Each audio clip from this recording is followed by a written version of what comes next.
Meu nome é Gabriel, sejam muito bem-vindos ao evento do Infoco, o Repense. Eu sou o coordenador geral do Infoco, então vocês vão ver os integrantes do Infoco por aí andando, então se vocês precisarem de alguma coisa, tiverem alguma dúvida, vocês podem tirar também. Agradeço a FESP pelo espaço cedido, essa casa que sempre tem nos recebido maravilhosamente bem e nos ajudado em tudo que nós precisamos. Bom, vamos começar a conversa em foco número 1. Então, não é uma palestra, não é um debate, então vocês fiquem muito à vontade para perguntar, levantar a mão na hora que vocês quiserem fazer alguma intervenção, porque realmente é uma conversa, tá? Então, o Thiago Aspetti e o Pablo Rezende, eles vão começar a ministrar sobre fake news e cultura fake. Vamos lá.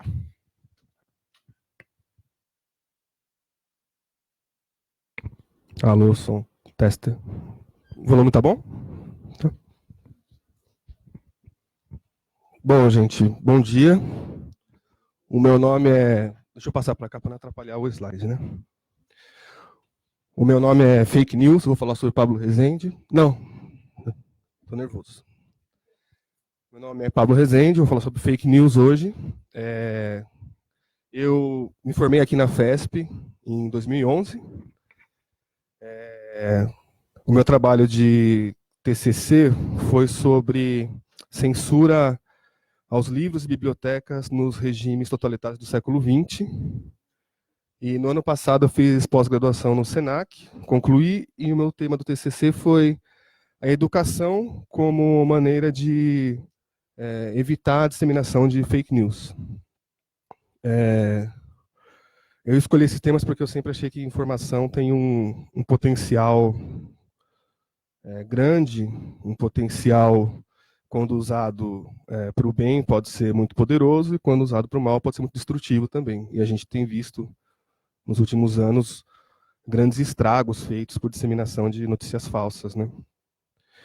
Mas aí, onde é que isso pode ter começado? Quando as notícias falsas começaram? Não dá para saber o certo, né? A mentira sempre existiu. Mas, segundo o professor Robert Darnton, ele é um professor e historiador de Harvard e bibliotecário também. Segundo ele, esse cara aqui, Procópio de Cesareia, um historiador bizantino do século VI, foi o primeiro a fazer uma notícia falsa, uma informação falsa, com o intuito de desmoralizar uma outra pessoa ou um outro ponto de vista.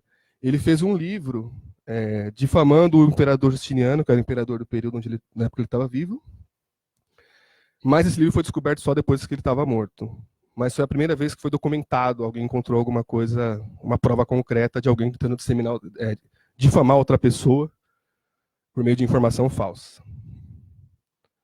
Outro caso que merece destaque é o caso do Pietro Arentino. Ele é um poeta italiano, era um poeta italiano, viveu em 1522, mais ou menos.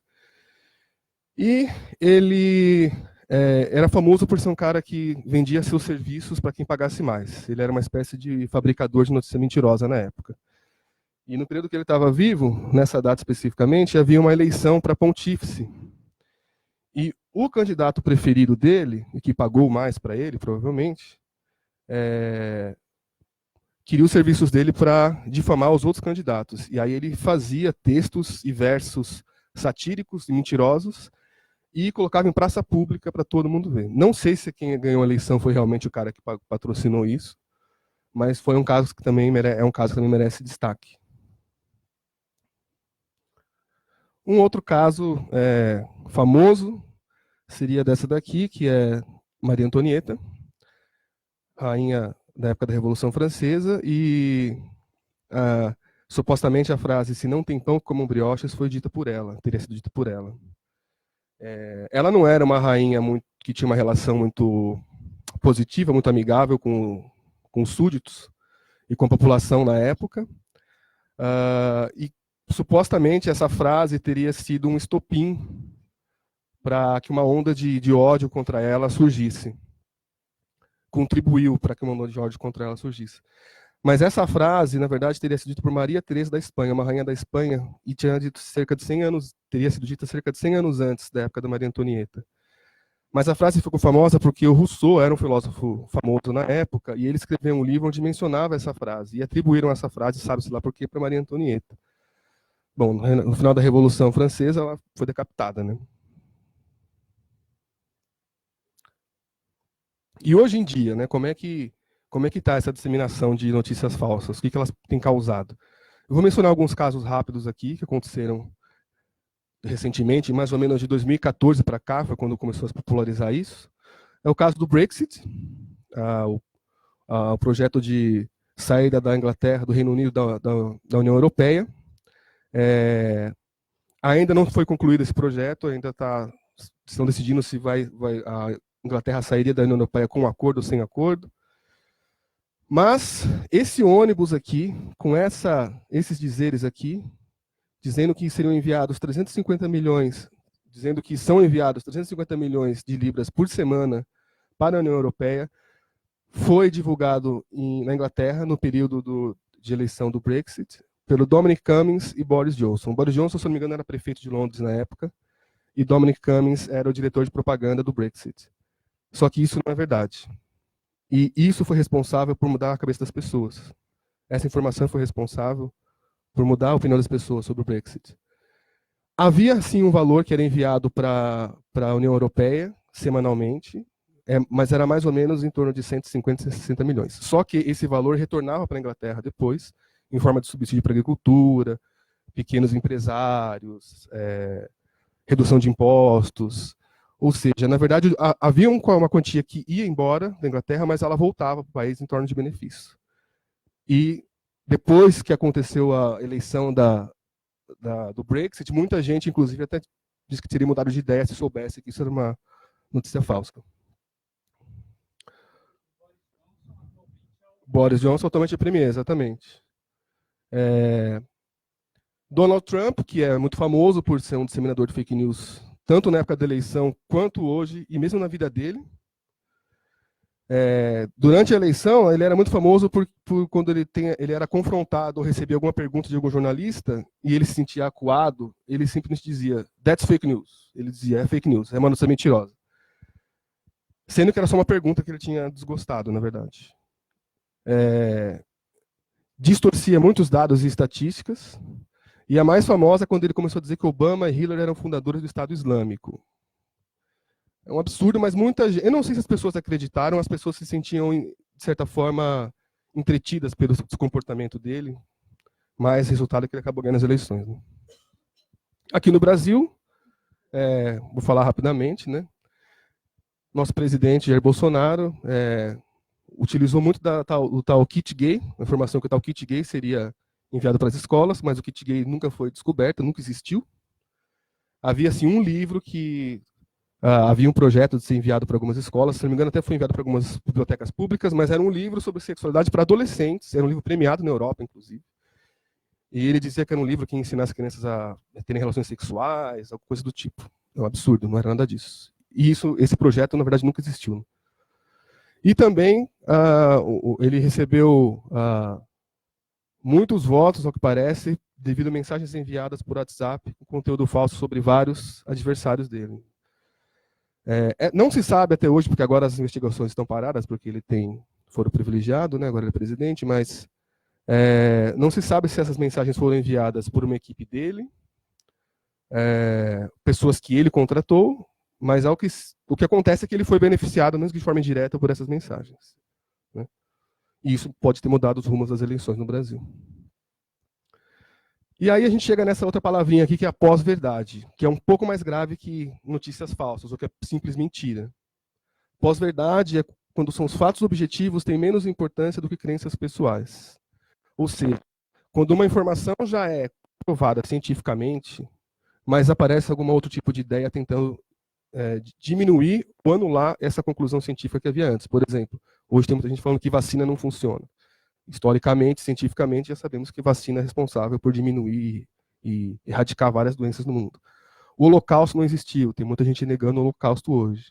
Aquecimento global é uma farsa, sendo que há dados e pesquisas científicas comprovando que o aquecimento global é real e continua acontecendo. Desmatamento da Amazônia não é tão impactante. A gente recebeu uma informação há pouco tempo que, comparado com o ano passado, o desmatamento da Amazônia subiu mais de 200%. Mas o presidente disse que sentia que isso não era verdade e demitiu o diretor do órgão que fazia a pesquisa, que divulga a pesquisa. Também tem muita gente falando de que a Terra é plana, a Terra não é redonda, né? Isso seriam pós-verdades, né?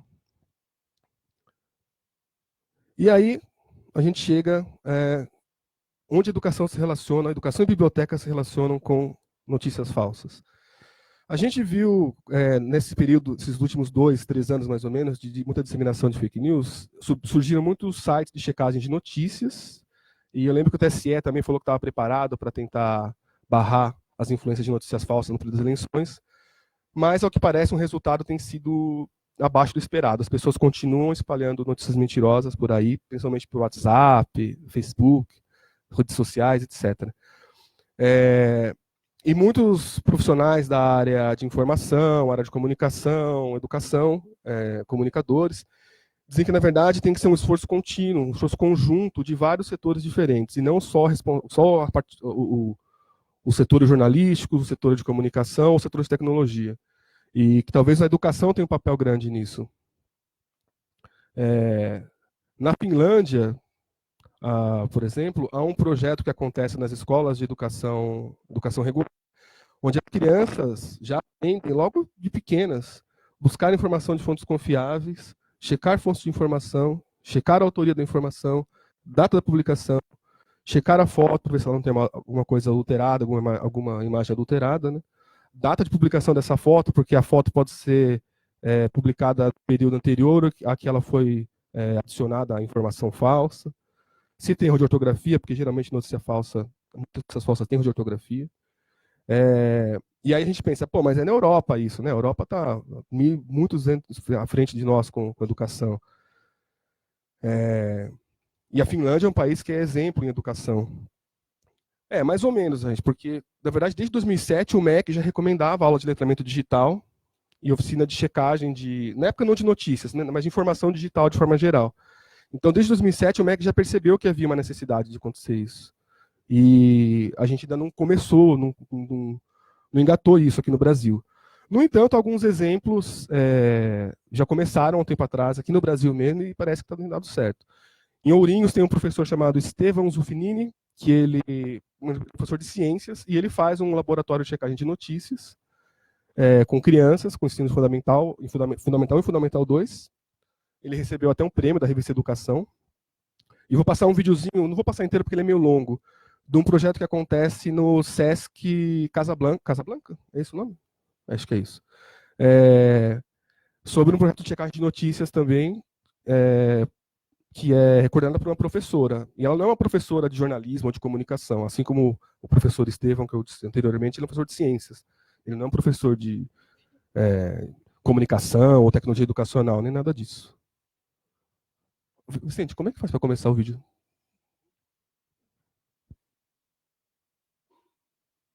Obrigado.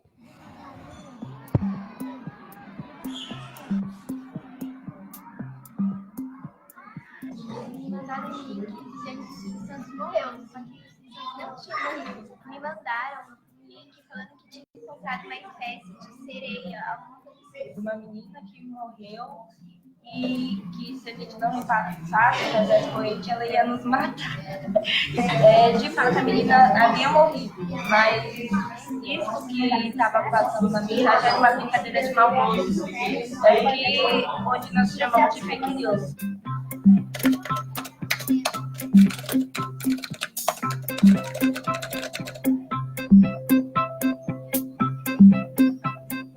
Protagonismo juvenil, era essa a nossa ideia, que eles pudessem melhorar o pensamento, refletir sobre as ideias e produzir, serem os autores das produções deles. Era essa a proposta.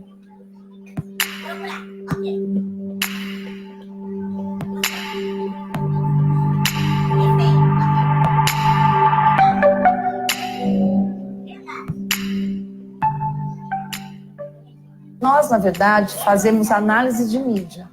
Tudo que a gente propõe como trabalho, ou é áudio, ou é vídeo, ou é texto, a gente faz uma análise desse material.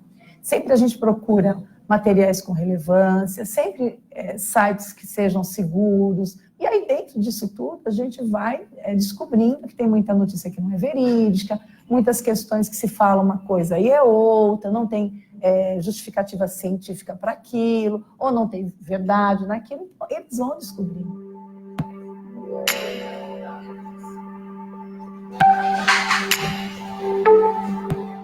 Nós analisamos a fonte e vemos se tem alguma informação sobre quem escreveu.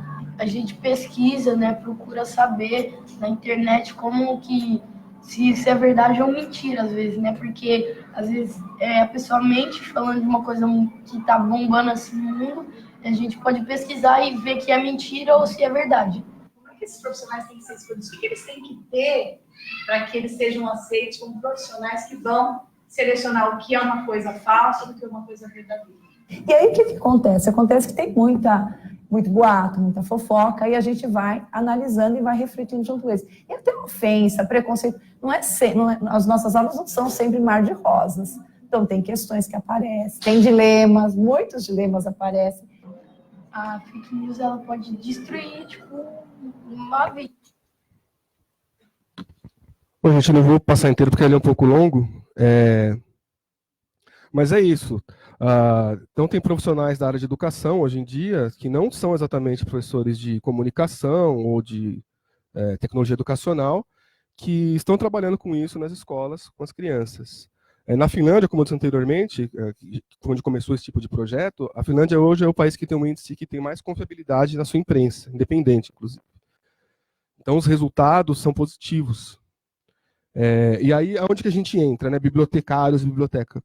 Eu penso que bibliotecários, nós como profissionais de informação, nós poderíamos dar esse tipo de oficina, ou criar um currículo, por exemplo, baseado em letramento digital, para ser inserido em ensino regular de Fundamental 1 ou Fundamental 2.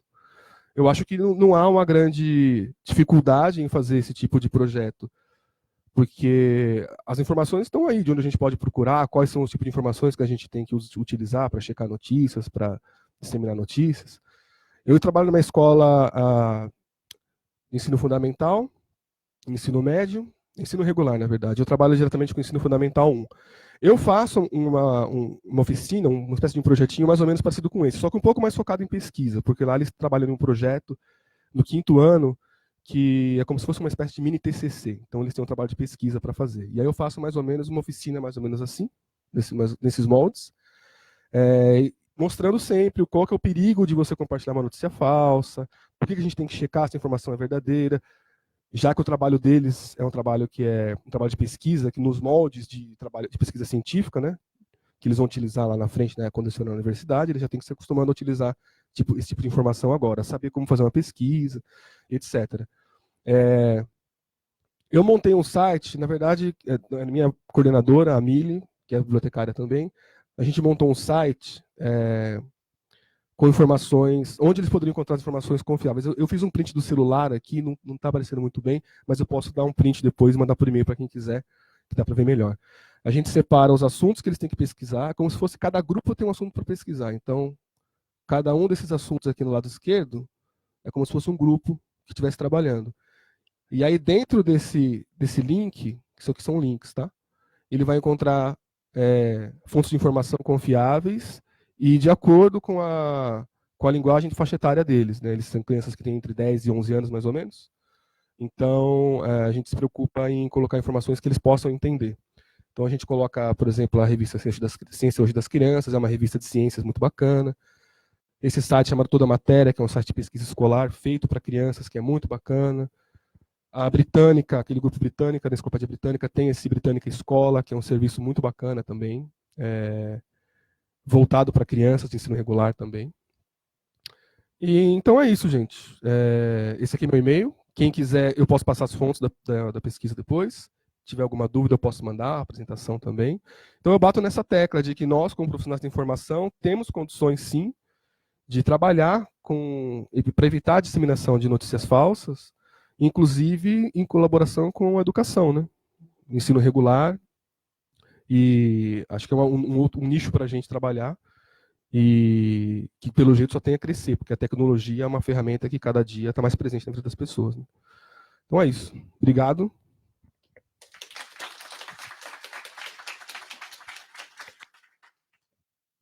Bom dia, pessoal, tudo bem? Obrigado, Pablo. Meu nome é Thiago Asperti, eu me formei aqui na FESP em Biblioteconomia em 2017. Minha área de pesquisa não é igual a do Pablo, eu não mexia com isso, na verdade minha área de pesquisa é medicina baseada em evidência, né? Eu trabalho com... Dá para ouvir aí atrás? Eu trabalho com inteligência de mercado, né? Que é uma das áreas que o bibliotecário pode atuar. Mas nas minhas pesquisas eu encontrei esse termo, cultura falsa, pesquisando sobre fake news. Eu queria saber como que a fake news consegue se propagar tão fácil, assim. Como que as pessoas absorvem qualquer coisa hoje em dia? E aí eu encontrei esse termo. Alguém já ouviu falar de cultura falsa? De conhecimento falso? Agora, vamos ver se alguém já fez isso. Alguém já conversou, debateu em algum jantar, elevador, serviço, sobre algum tema, fazendo carão, fingindo que sabia, mas só tinha lido manchete, só tinha visto feed de notícias. Alguém já fez isso? Alguém já fez prova só lendo resumo de livro? Acho que foi por isso que eu não passei na FUVEST. Então, isso, a cultura falsa vem daí. Nós estamos propagando algo que nós não conhecemos. Porque a gente é pressionado por tanta informação hoje em dia que a gente se sente obrigado a dizer que nós sabemos de tudo.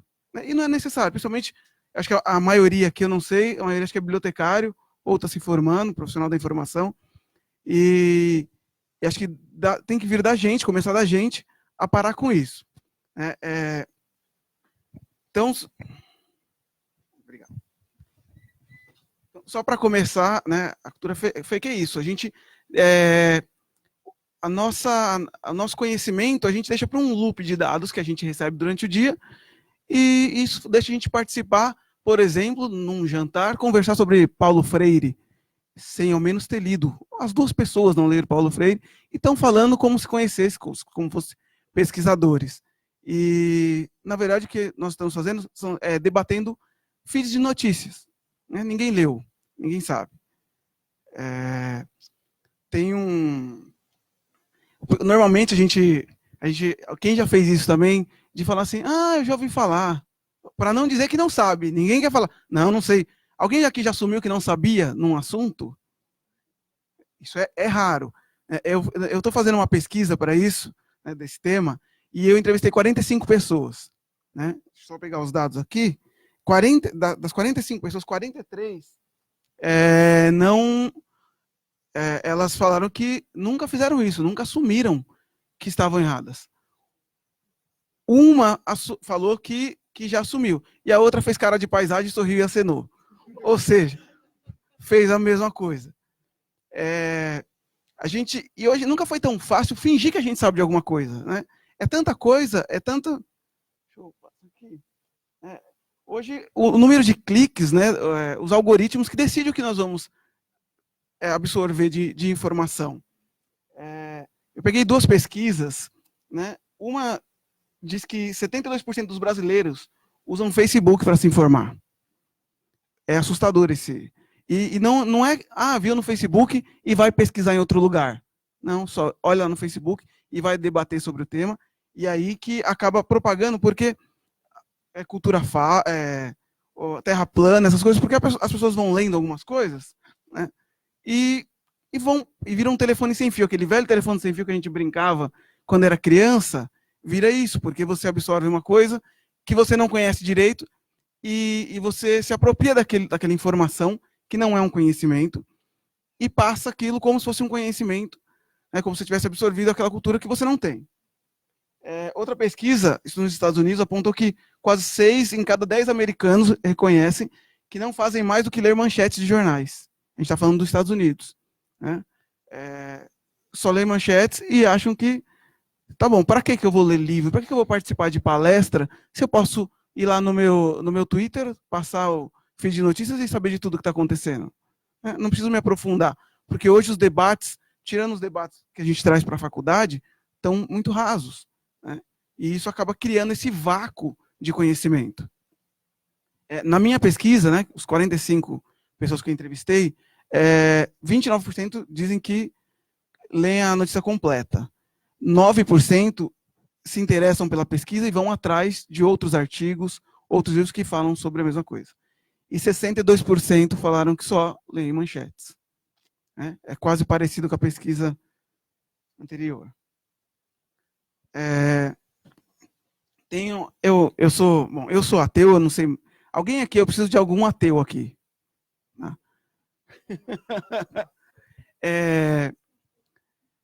Alguém acompanha o Papa?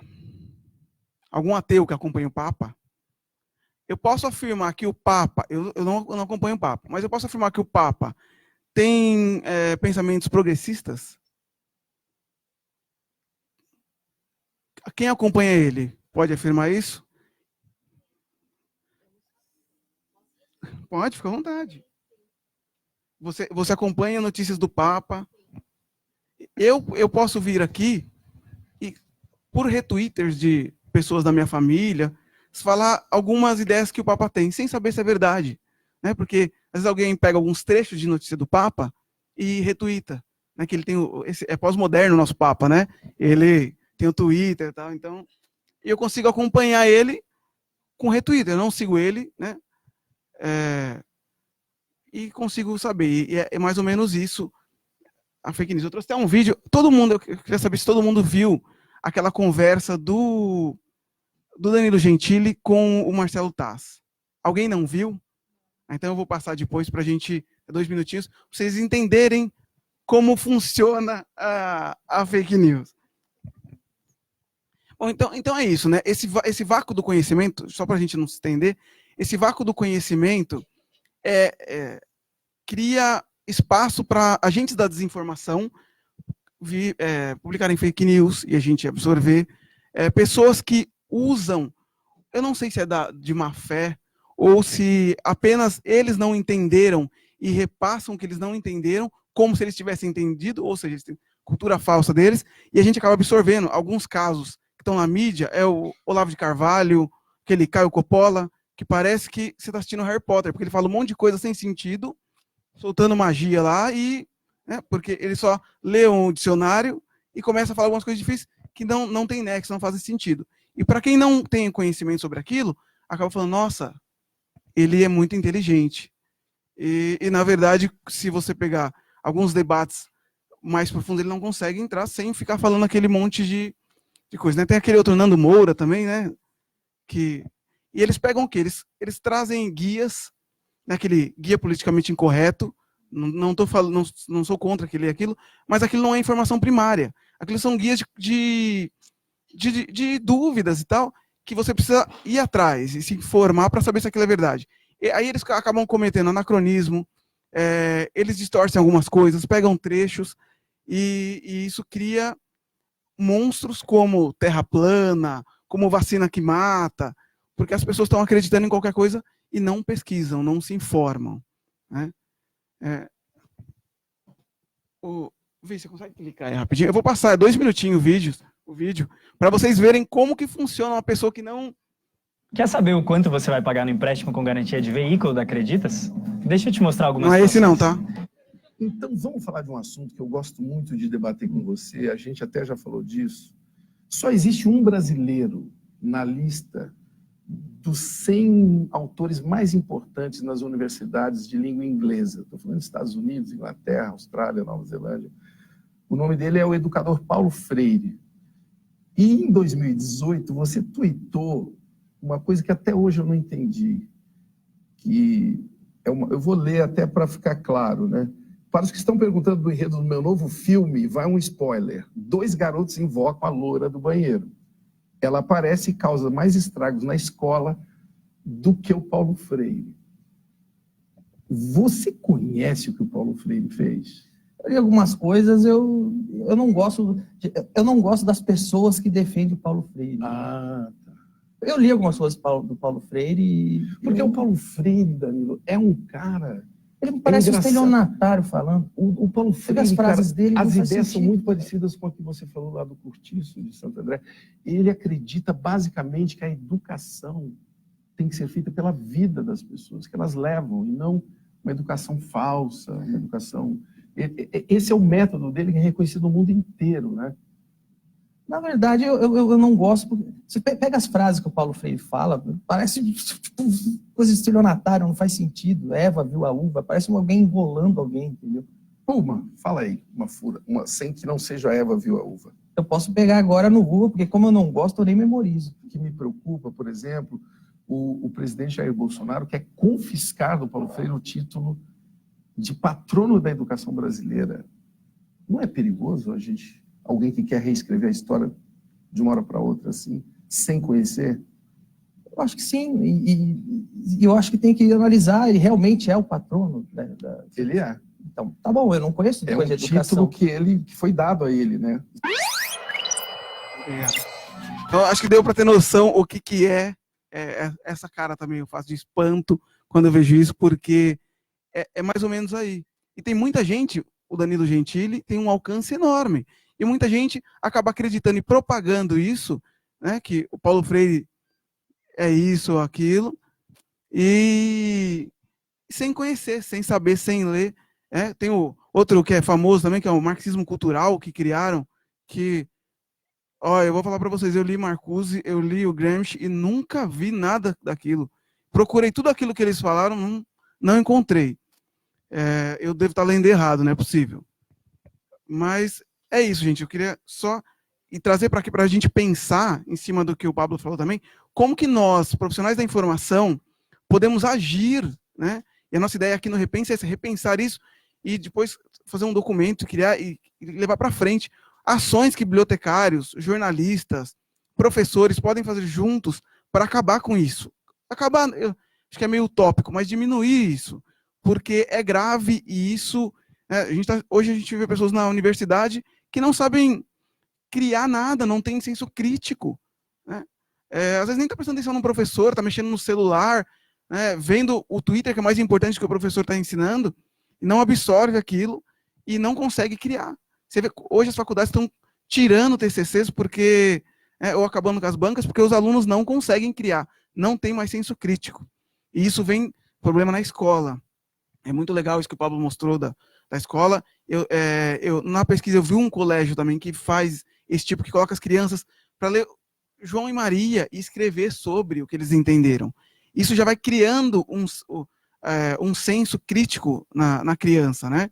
Para ele analisar, e é o ponto de vista dele, e é isso que ele tem que entender, que ele tem que ler algumas coisas para criar o ponto de vista dele, não absorver o dos outros, não confiar nas pessoas em feed de notícias, sem checar, sem ler outras coisas. Eu acho que é isso, e deixa esse exercício para todo mundo, em pensar, depois, se alguém tiver um insight, alguma coisa, vai lá no Repense, fala, olha, a gente podia fazer, porque a gente está com algumas ações junto com o CRB, junto com a FEBAB, né, para a gente mudar algumas coisas no cenário, e acho que é muito importante a participação de todos. Tá? Muito obrigado, pessoal.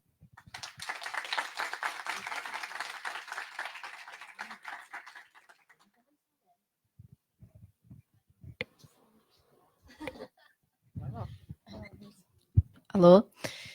Oi, gente. Então, eu queria fazer um comentário sobre o que vocês dois falaram, né?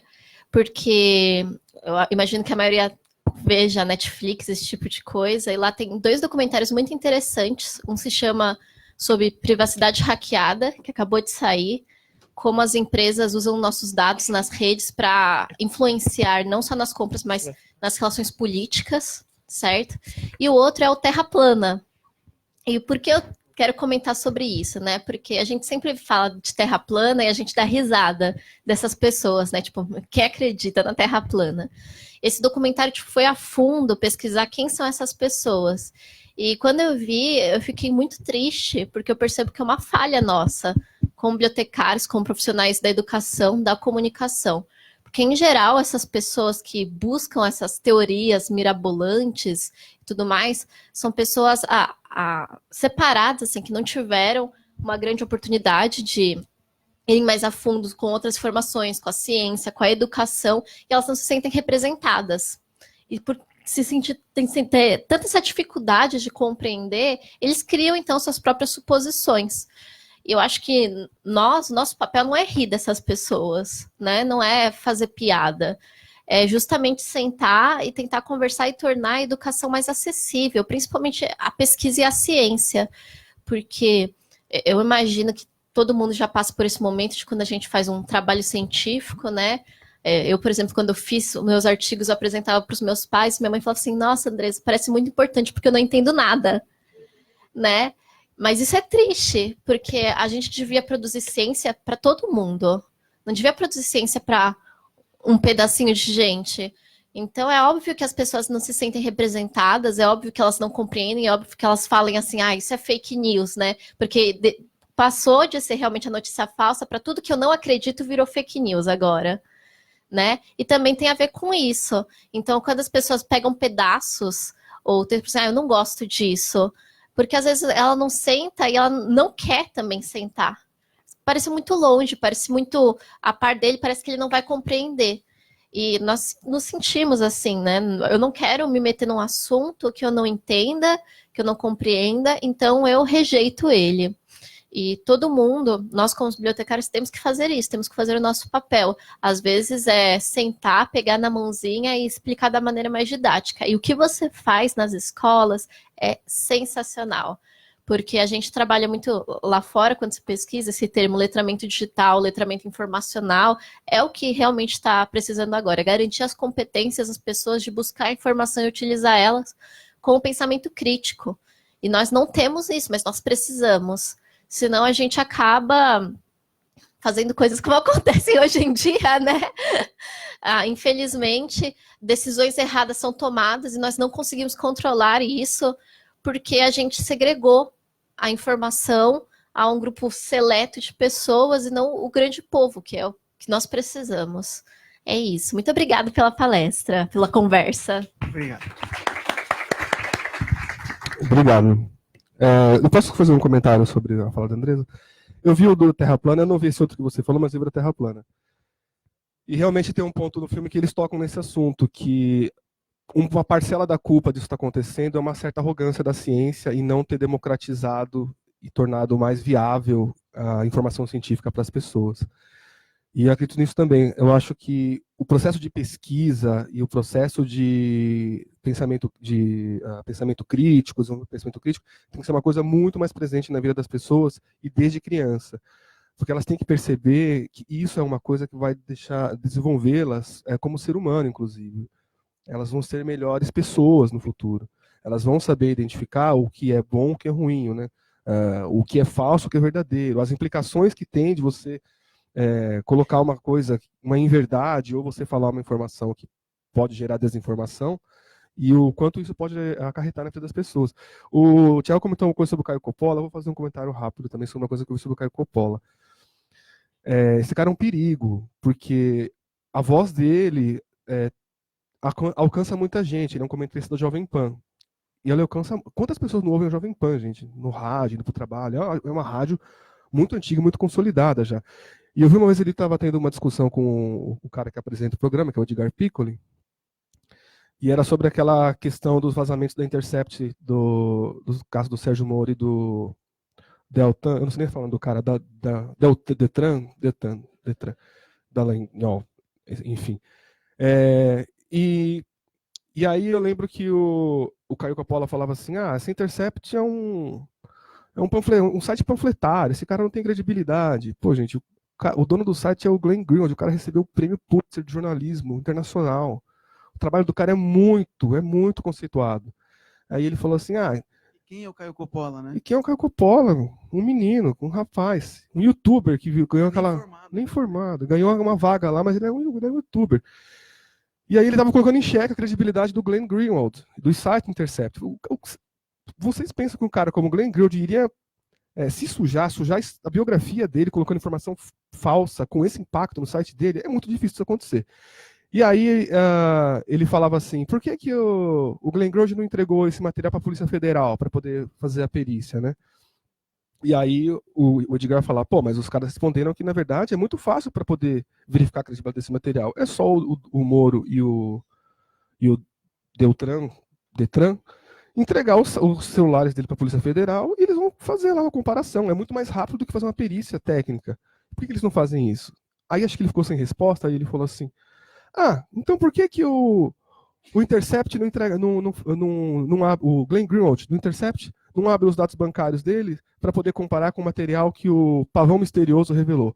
Esse Pavão Misterioso foi um perfil criado no Twitter, anônimo, e que depois foi, assim, há uma grande chance dele ser ligado a um dos filhos do Bolsonaro, na verdade, mas não foi comprovado. Foi um perfil que apareceu divulgando um monte de informação, dizendo que todo esse material do Intercept foi comprado pelo Glenn Greenwald, porque ele pagou um hacker russo, Com erro de português, né? com erro de português, erro de inglês, e supostamente ele teria até o comprovante de transação em Bitcoin. Aí descobriram que, na verdade, Bitcoin não deixa nem comprovante de transação. Como é que o cara conseguiu aquilo? Quer dizer, ele estava tirando a credibilidade de um cara que faz um trabalho científico, um trabalho de jornalismo sério, de pesquisa, e dando credibilidade para um perfil anônimo, que não se sabe nem de quem é. E que depois essas informações, inclusive, foram tidas como falsas, assim, rapidamente. Um dia depois já perceberam que... Olha, agora esse cara que tem voz... A voz dele atinge um monte de gente em São Paulo, acho que já me parece só em São Paulo, não sei se em outros lugares. Se tiver em outros lugares é pior ainda. Ele está dizendo que o Glenn Greenwald não tem credibilidade, mas o Pavão Misterioso tem credibilidade para poder falar alguma coisa. Isso é desinformação. Isso é muito grave. Isso está acontecendo muito no mundo hoje em dia. Alguém tem mais alguma pergunta? Oi, eu tenho. Meu nome é Marina, sou bibliotecária, trabalho na Escola de Comunicações e Artes da USP. Eu queria saber se o trabalho de vocês, o TCC do Pablo e a sua pesquisa, se já estão disponíveis em algum lugar acessíveis, que segunda-feira eu vou fazer uma divulgação nas redes sociais, lá da Biblioteca da ECA. E acho que isso é uma coisa que a gente tem que fazer, sempre. Né? Todo bibliotecário que tem condições de divulgar alguma coisa tem que pegar pesquisas desse tipo e sair divulgando, assim, uma vez por semana, vamos combinar? E também acho que uma coisa legal para a gente fazer, eu até imagino que vocês façam isso, né? Eu que sou ignorante, é oferecer às bibliotecas públicas, de onde vocês estiverem, de São Paulo, de onde quer que vocês estejam trabalhando, palestras curtinhas, rapidinhas, sobre esses temas. Ver se as bibliotecas públicas aceitam, topam. Eu sei que nem toda biblioteca pública tem condição do bibliotecário fazer isso, né? Então, a gente podia ir. Quem pode, quem tem um tempinho para se dedicar de graça e falar com as pessoas de um jeito simples, né? Como vocês falaram, claro como água, sem frescura acadêmica, sem pretensão nem arrogância, o que é muito raro, né? Acho que é algo que faria diferença. Obrigado. O meu ainda não, eu estou terminando, né? Porque a minha linha de pesquisa, como eu falei, era outra, e eu estava terminando agora, que vai para a FEBAB, de Medicina Baseada em Evidências, mas esse eu também, então no final, publicarei logo mais. E sobre o que você falou, eu acho muito legal, o Repense tem essa ideia de fazer o enfoco, na verdade, né? De fazer algumas ações, a gente está conversando com a FEBAB, com o CRB, para fazer ações em conjunto em bibliotecas, e essa é uma ótima ideia que a gente pode marcar, sentar e levar para as bibliotecas, que é muito importante. Obrigado. O meu da graduação, eu acho que está disponível sim aqui pela FESP. Eu não tenho certeza. Depois eu posso pegar seu e-mail, eu verifico e te envio. O da pós-graduação não está disponível, deve ficar disponível no final do ano pelo Senac. Eu fiz pelo Senac, não tinha mencionado isso, desculpa. Acredito que no final do ano deve ficar disponível. Mas é realmente essa ideia, o Thiago disse, essencial, assim. Exatamente. Alguém tem algum comentário, pergunta? Quer falar alguma coisa? Quer xingar alguém? Quero xingar você, Thiago. Tá funcionando? Tá, né, Vice? Eu sei onde você mora, hein? Você é meu vizinho. Eu também sei onde você mora, viu, cara? Obrigado aí, Pablo e Thiago, né? Eu fiz um bate-papo também na Biblioteca do Senac, eu trabalho no da Lapa, né? Sobre fake news. E uma menina, uma colega minha da faculdade de jornalismo, né? Ela comentou comigo que ela estava entrando em gêneros textuais, né? Ela é professora de língua portuguesa do CEL, de Perus. E aí, nesses gêneros textuais, entraria o tema notícia, né? E ela queria que eu mandasse algum material para ela. E eu tenho bastante coisa, assim, inclusive na época da faculdade, de fontes de informação, da Dani Brenner, né? Enfim. E eu falei para ela, olha, em vez de eu te mandar o material, por que você não traz seus alunos aqui na biblioteca para a gente bater um papo, né? E foi bem bacana, eu não mergulhei tanto, né? Porque é um assunto que a gente tá na era da desinformação, na verdade, né? Tá me incomodando muito, né? O livro do Saramago, que é o Ensaio sobre a Cegueira, ele tem uma frase que me impacta muito, né? A responsabilidade de ter olhos quando todos os outros perderam, né? Então a biblioteca tem esses olhos. E eu vim para essa palestra hoje, assim, porque eu queria me inteirar mais, porque está me incomodando, né? É uma coisa que a gente está falando de pós-verdade, e a gente fala também de auto-verdade, né? É aquilo que o cara acredita, e é difícil você combater naquilo que o cara acredita, né? Ele acredita, é uma coisa que mexe com a emoção dele, é emocional, né? Então é difícil você trabalhar numa coisa cristalizada assim já, né? E aí foi o que a Andressa falou, né? Que eu acho que a gente não pode ridicularizar, a gente tem que, putz, até às vezes com amor também, fala, não, vem cá, camaradinha, vamos conversar, né? E aí, putz, eu tô lendo o livro da Márcia Tiburi, né? Que é Delírio do Poder, da Márcia Tiburi, é Psicopoder e Loucura Coletiva na Era da Desinformação. E ela comenta sobre, ela cita Sócrates também, né? Sócrates só sei que nada sei, porque a verdade não estava dada, né? Eles estavam mergulhados em dúvidas, assim, né? E eu acho que quando eu venho para uma coisa assim, eu saio com mais dúvidas ainda. Porque eu acho que se a gente está entendendo tudo, é porque a gente não está prestando atenção em nada, né? Então, quando a gente olha mais informação, a gente se confunde mais ainda, né? É o efeito que um livro tem, na verdade, né? Quando você lê um livro, talvez você se descobre mais ainda, mas você tem mais dúvidas, né? Então, parabéns, eu quero muito esse material, quero levar vocês para o Senac também, vamos fortalecer essa pegada. Obrigado.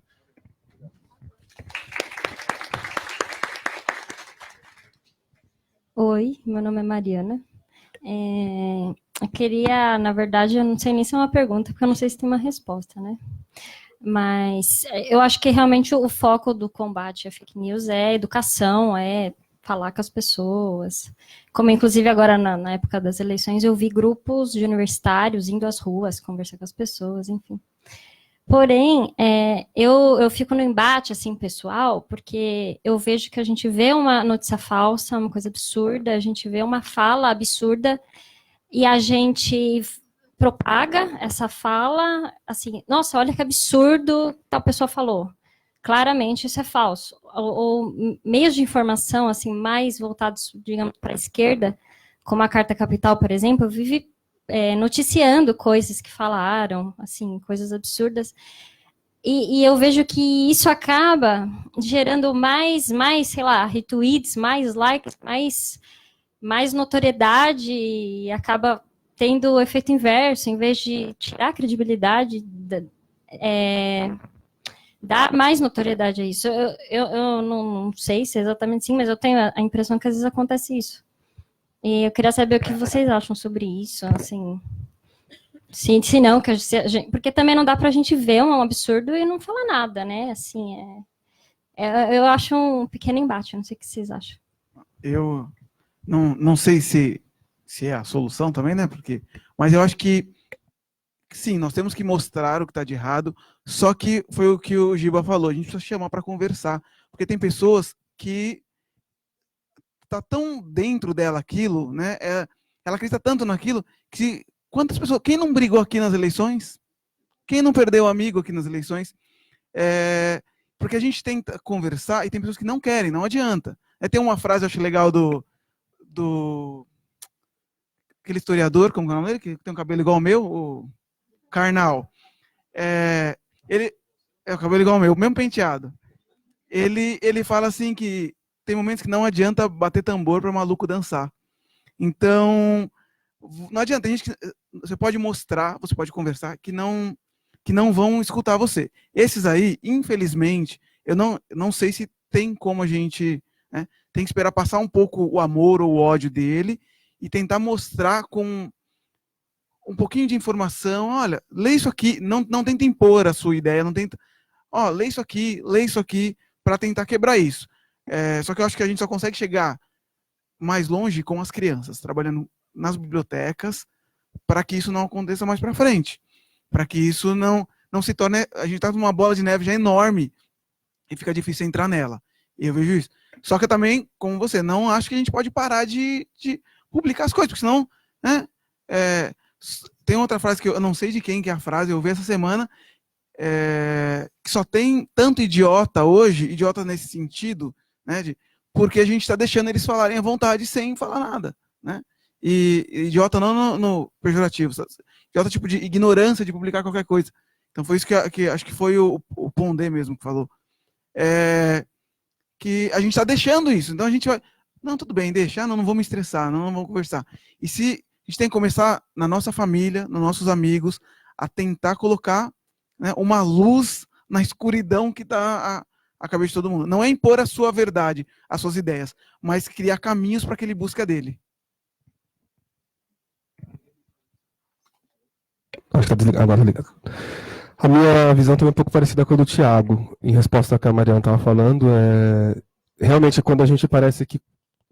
Não é exatamente confrontar, mas quando a gente mostra alguma notícia, alguma informação, dizendo que aquilo realmente é mentira, ou olha que absurdo que tal pessoa falou, parece que o efeito é contrário, a impressão que dá é que o efeito é contrário, parece que a outra pessoa, ela fica com a emoção dela fica mais à flor da pele, ela fala, eu imagino que seja isso. Só porque você me mostrou isso, então agora eu vou fazer 2 vezes só de raiva. E essa impressão eu tenho porque esses sites de checagem de notícias que apareceram nos últimos anos, eu tive a impressão que não teve efeito algum, assim. Não importa se você mostra para a pessoa que aquilo está errado ou que aquilo é distorcido. Primeiro, algumas pessoas até conseguem perceber assim, realmente é mentira, mas agora eu já compartilhei, agora eu já mandei. Então, o estrago que foi feito já é muito grande. É um estrago grande que é difícil de reverter. Quando ela compartilhou uma notícia falsa, ela foi provavelmente recompartilhada, atingiu, sei lá, 150 mil pessoas, por exemplo. Enquanto o site de checagem de notícias vai atingir, sei lá, 10% disso. Então eu acho também que a minha impressão é que a curto prazo a gente não tem solução não, gente. Realmente, assim, a solução, não completamente, porque acho que não tem como acabar isso, mas assim, os melhores resultados podem aparecer daqui 10 anos, 15 anos, com conscientização trabalhada em escolas, porque eu acho que as pessoas que estão fazendo isso agora, eu acredito que nós não teremos resultados positivos, não. Eu vi um pesquisador israelense falando que ele acredita que a gente, nos próximos 5, 6 anos, a gente ainda vai continuar lidando assim, com grandes estragos causados por notícias falsas e distorcidas. Porque assim, a curto prazo eu acho que não tem mais jeito. Assim. Isso está consolidado e vai continuar acontecendo. A solução seria talvez a médio prazo, a longo prazo, trabalhando com crianças e com o futuro, né? Trabalhando de uma maneira que a gente vai colher futuramente. Assim. Só fazer um comentário. Para quem trabalha ou quem quer trabalhar em biblioteca infantil, é muito importante participar na hora, principalmente com os professores de português, literatura. O que acontece? Eu não sei, pelo menos na minha idade, né, na minha época, a gente era obrigado a ler alguns livros. E isso cria a palavra é ranço, né, dos alunos com a biblioteca, com alguns livros que eles não querem ler.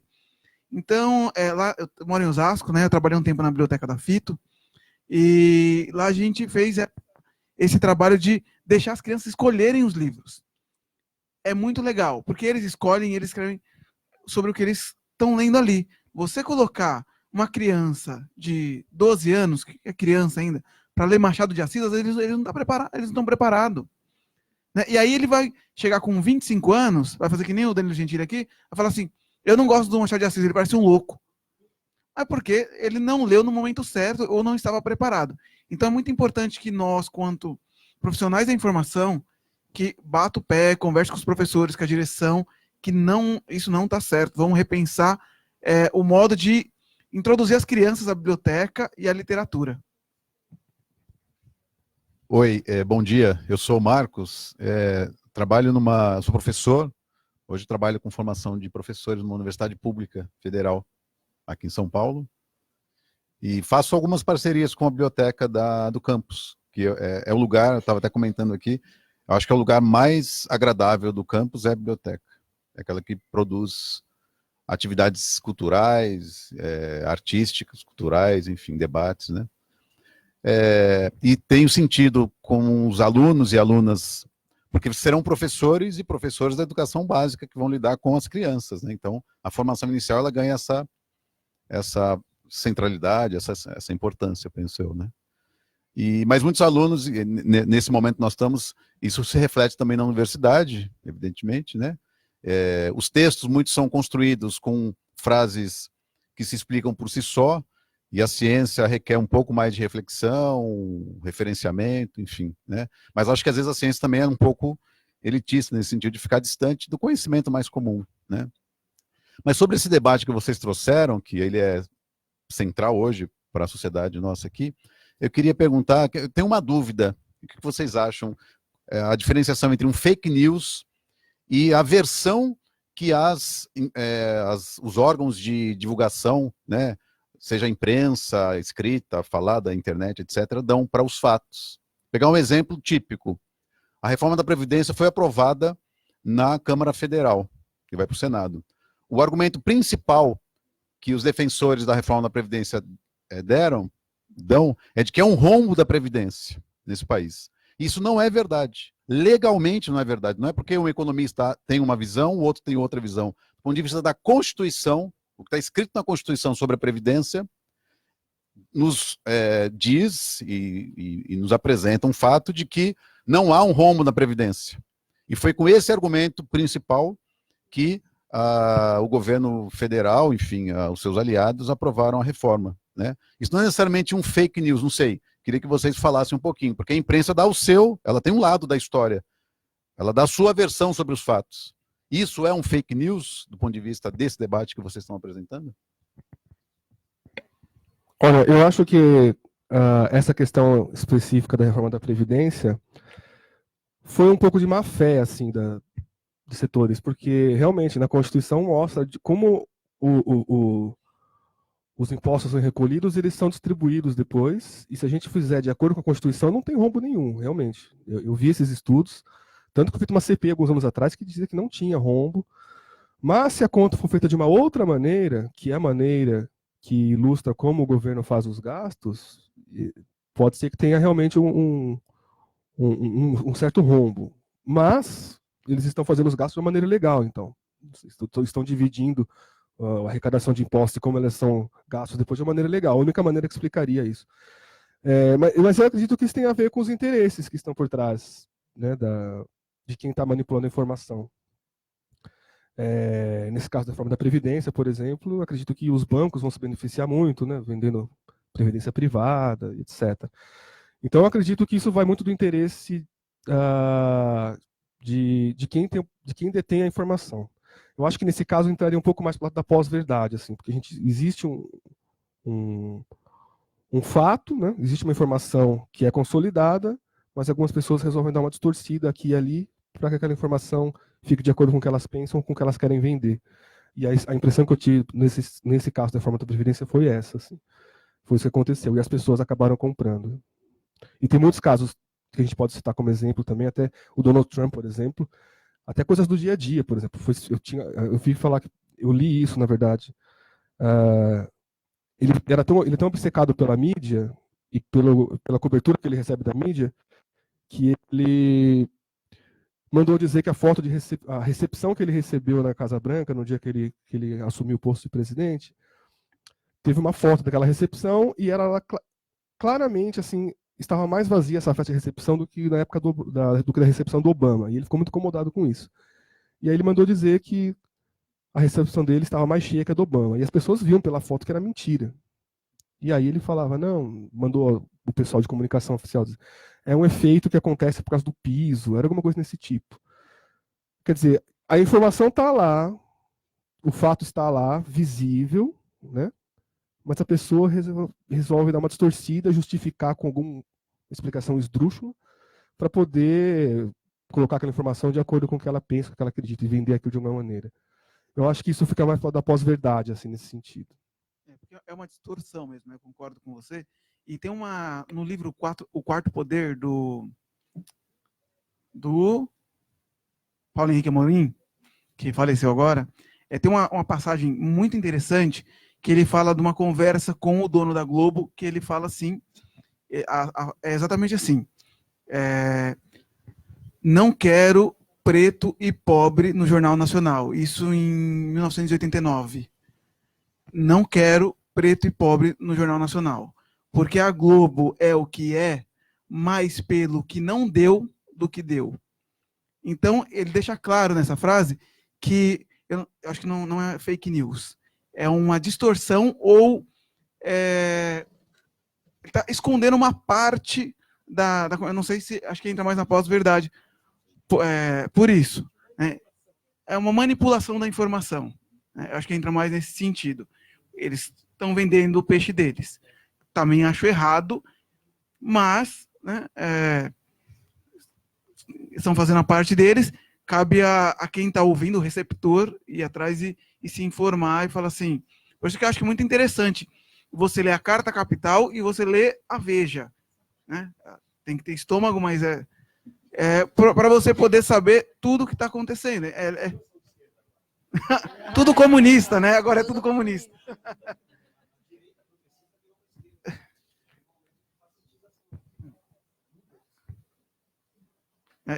Eu vou largar minha carteira do comunismo, porque a Veja entrou, eu não quero mais, não. Bom dia, meu nome é Bianca, eu sou professora de História. E tudo virou de esquerda, é um problema que eu sofro muito, porque eu sou da História. Então, a minha formação, as críticas que eu mais escuto você se formou lendo Marx. Falo, não, mas Marx foi o que eu menos li durante a minha formação. E eu encontro uma dificuldade muito grande na sala de aula, porque atualmente as redes sociais é uma realidade dos nossos alunos. Então é muito difícil você tirar isso dele e aproximar uma leitura histórica para que ele entenda a importância disso para os resultados que nós temos hoje na sociedade brasileira. E, por exemplo, há um tempo atrás, nós estávamos discutindo as características de um regime autoritário, porque nós estávamos discutindo as facetas do fascismo na Itália, e um aluno meu falou, tá, professora, a gente não ia falar de Segunda Guerra, você está falando do governo Bolsonaro. Eu falei, não, amor, nós estamos falando da Itália fascista, não tem nada a ver com Bolsonaro. E um pai acabou indo na escola para falar sobre isso. Eu convidei esse pai para assistir a minha aula, ele assistiu, reconheceu o erro e pediu desculpa, o que é raro. Mas eu queria saber como que vocês, quanto bibliotecários, lidam com essa realidade da rede social ser algo tão próximo e tão verdadeiro para os nossos alunos, ao mesmo tempo que a gente tem que mostrar a importância da leitura para eles. Bom, eu acho que o bibliotecário não sofre tanto que nem o professor, que está lá na linha de frente, dentro da aula. Às vezes tem pais que nunca usaram a biblioteca e nem sabem que existe bibliotecário. Acho que é só a gente que fica guardando o livro lá na estante. Então a gente não sofre tanto quanto vocês nesse sentido. Mas eu acho que, e aí tem que mudar, e a gente trabalhar junto com o professor para criar caminhos, né, como eu falei, para que os pais e os alunos possam... Tudo bem, você pode ser de esquerda, de direita, acreditar no que você quiser. Só que tenha conhecimento para você saber do que você está falando. Mas agora, sobre esse problema que você tem, eu não trabalho em biblioteca, né, mas eu não vejo o bibliotecário sofrendo tanto nesse sentido. Eu trabalho em biblioteca, eu não chego a receber esse tipo de questionamento, acho que até por causa da faixa etária que eu trabalho, não tenho que enfrentar esse tipo de problema. Eu trabalho mais com crianças de Fundamental 1. Mas eu acho que é um desafio, realmente, porque, como o Thiago mostrou no índice agora há pouco, 72% das pessoas se informam pelo Facebook, alguma coisa assim, né? Então, e a rede social, Instagram e Twitter, eles são muito, muito presentes na vida das crianças, dos adolescentes, né? E é por ali que eles conseguem informação. É ali que eles atribuem credibilidade ao que eles leem. Então, acho que é uma batalha. A gente tem que mostrar para eles que informação não é só aquela manchetezinha, ou porque um cara que é um youtuber famoso falou aquilo. A gente tem que, a minha opinião é que o bibliotecário tem que lidar com essa situação, mas no sentido de tentar mostrar a importância da pesquisa e da fonte confiável, de como encontrar a fonte confiável e por que isso é importante. Por que não dá para acreditar num cara que é youtuber ou porque você vê uma chat no Twitter só porque ele falou, porque ele tem muita visibilidade, porque ele ganha dinheiro com isso. Mas é um desafio, porque as pessoas não estão acostumadas a fazer pesquisa. E eu acho que esse tipo de trabalho que eu mostrei que acontece na Finlândia, e agora está acontecendo em São Paulo também, tenta chegar nesse ponto, né? Esse tipo de oficina. Mostrar o quanto é importante a gente pesquisar, encontrar informações confiáveis e por que isso é importante. E quais são os riscos que a gente corre utilizando um material que não é confiável. Eu dou um exemplo lá com as crianças quando eu falo assim, gente, vamos supor que vocês pegam uma informação que vocês não checaram e vocês usam no trabalho de vocês de apresentação do Exhibition. O Exhibition é como se fosse o trabalho final deles, esse mini TCC que eles fazem. Eles têm uma parte performática e uma parte escrita que eles têm que apresentar, um trabalho escrito que eles têm que apresentar em forma de seminário. Já pensou se vocês usam uma informação que é incorreta, na verdade, está apresentando para os pais, para os tios, para os avós, e aí o pai de alguém fala assim, eu trabalho com isso e isso é mentira. Olha a vergonha que vocês vão passar na frente de todo mundo, da classe inteira, da família de todo mundo. Aí o olho deles fazem assim, puff. Aí eles percebem que isso pode ser um risco, com esse exemplo. Assim. Então eu acho que a gente tem que caminhar nesse sentido, mas como eu citei agora há pouco, eu acho que nos próximos 5, 6 anos mais ou menos, a gente ainda vai ter que lidar com isso com uma maneira combativa. Os resultados devem aparecer se a gente começar a adotar esse tipo de tática, daqui uns 10 anos, mais ou menos, aí a gente deve começar a recolher alguns resultados mais positivos sobre isso. A Finlândia, que é o país que eu mencionei, começou com esse tipo de projeto, aquele Instituto Reuters, que você mostrou que fez a pesquisa no Brasil, na Finlândia, mostra que esse instituto mostra que a Finlândia é o país que tem mais confiabilidade na sua imprensa. Ou seja, está tendo resultado, né? É só a gente insistir. É difícil, mas a gente tem que insistir. Eu acho que uma ideia legal, eu não sei qual que é a faixa etária dos alunos, conversar com o bibliotecário, não sei como que é o bibliotecário ou bibliotecária lá da instituição, ou se não tiver um bibliotecário atuante, pode conversar com a gente do Repense, a gente vai lá, e conversar com os alunos sobre isso, sobre como fazer pesquisa, porque aí, o que os agentes da informação fazem? Desacreditar nos professores. Né? Eles querem que eles não acreditem na história ou no professor de história, porque fica mais fácil para eles propagarem o que quiserem. Então, e se você for bater de frente com isso, pode ser que eles não aceitem. Difícil o pai assumir que está errado. Né? Então, pode ser que eles não aceitem e falem, não, a professora está mentindo. Quem está certo são os meus amigos do Facebook. Né? Então, acho que é legal você trabalhar junto com um bibliotecário para ele ensinar as crianças a pesquisarem. Tenta tirar um pouquinho o foco da história real, porque a história real mostra, né, o fascismo e tal, e eles já vêm armados contra isso, infelizmente. Então, a ensinar a pesquisar, porque você ensinando eles a pesquisarem, eles vão conseguir encontrar o que você está falando é verdade. Então, acho que o bibliotecário pode trabalhar aí, em conjunto com os professores, para mostrar técnicas de pesquisa, né, como o Pablo mostrou naquela reportagem da Globo. Acho que pode ser um caminho.